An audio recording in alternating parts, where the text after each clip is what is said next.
Okay guys, Origin, makanan daripada Kanada. Okay, dia ada 3 Six Fish, Original Cats dan juga Guardian. Okay, 2 ni sesuai untuk semua peringkat umur.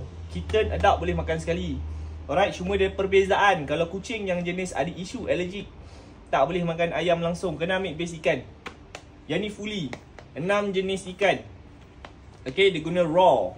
Oh, raw mentah punya tau. Yang ni dia campur ayam Belanda, organ ayam dan juga ikan. Dia campur. Okay, yang ni original lah. Dulu kita pernah jual yang ni saja. Sekarang dia dah ada banyak dah. Dia ada 3. Dekat rumah kalau ada banyak, iaitu ada kita, ada adult, duduk sekali, tak boleh asing, kena ambil 2 flavor ni lah. Okay, Guardian ni khas untuk kucing dewasa saja ataupun kucing yang berusia. Saya recommend ambil yang ni. Kalau kat rumah dah tak ada kitten, korang kena ambil Guardian ni. Okay, jauh lebih sesuai.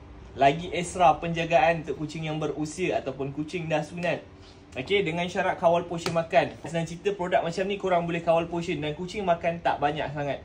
Alright, dia menggunakan daging betul, senang cerita. Alright, dia menggunakan daging betul. Jenama ni memang korang kalau tengok dekat mana-mana, harga dia memang berdentum.